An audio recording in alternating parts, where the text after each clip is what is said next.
Hello, good morning and welcome back to Sustainable Solutions.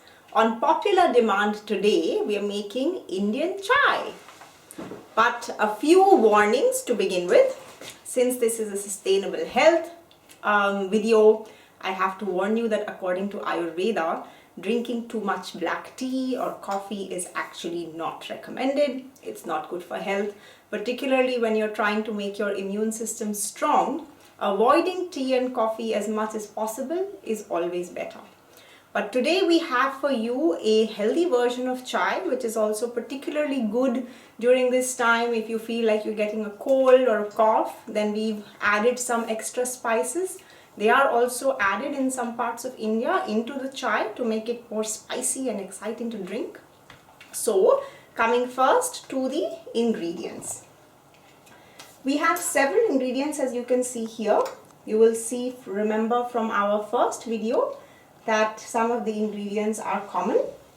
What we have here is ginger, freshly grated, about 2 teaspoons, and I have here already some boiling water, and I'll start adding the ingredients already because we have to let them cook.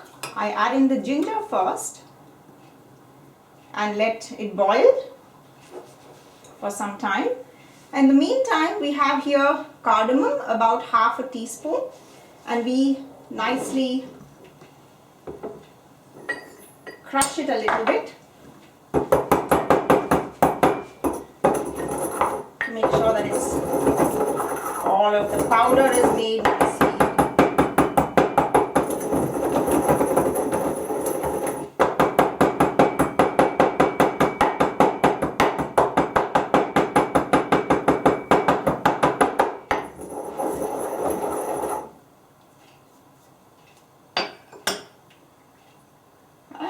Once you see that the water has been boiling for a bit, the color of the ginger is in the water, you add the crushed cardamom.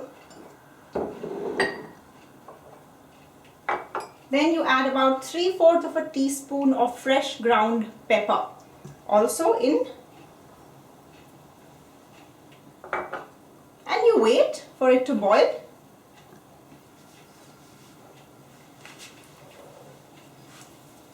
While it's boiling away, you can prepare your milk. Usually we add, of course, the regular Indian milk, but for you today we have vegan milk. We've selected almond milk,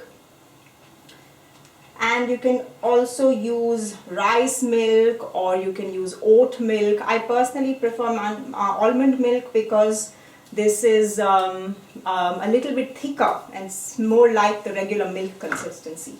So while this has now come to a boil, you can add tea leaves. Now I've used Assam tea.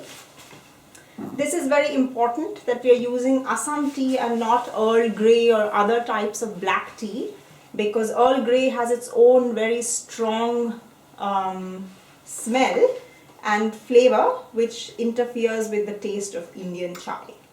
So we let it boil nicely. And while it's cooking, you can add to it 1 tablespoon of whole raw sugar or jaggery.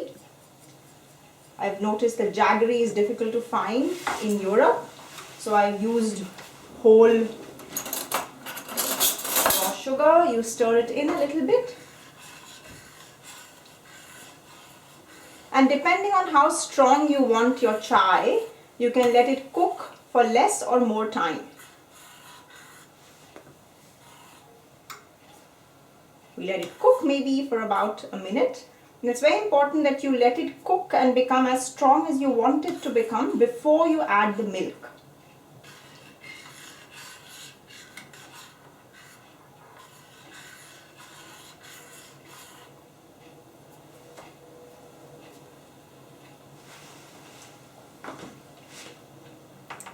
So while we let it cook, a few tips.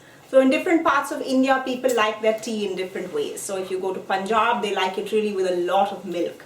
So they even sometimes use very little amount of water and add a lot of milk to their chai. In other parts, they actually do the exact opposite. They put a lot of water and very little milk. So you can see how you like it.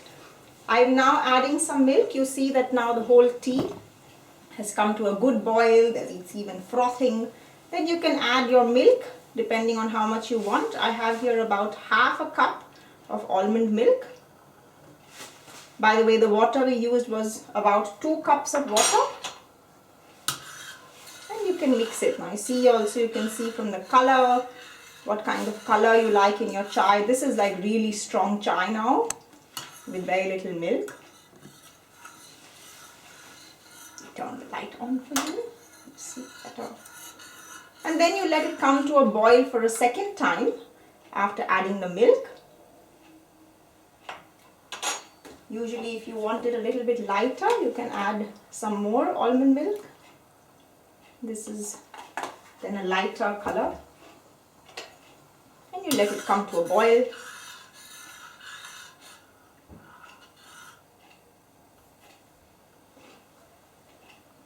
So as I was saying, I added a little more than half a cup of vegan almond milk and a 1 tablespoon of raw sugar. Again, during these times, we recommend not having white sugar because white sugar really makes our immune system weak.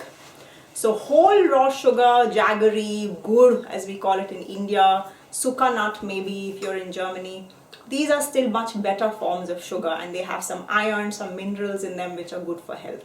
So that you can definitely use, but again in moderate quantity, not huge amounts. Later today we will also bring you, later today or tomorrow, we will bring you another recipe for cookies, and so you can also eat healthy sweets. But you see here now that our chai is coming to a boil for the second time. And again, depends on how strong you want it, you can let it cook for a little bit longer, or this is actually now pretty much ready to go. You wait 1 minute for it to fully boil.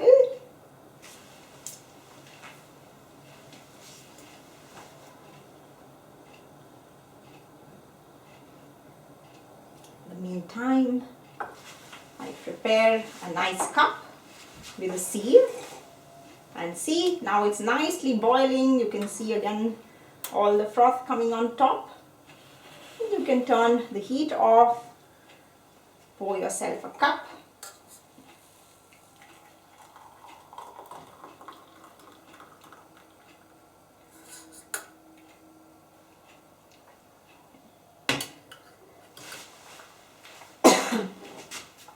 To your good health.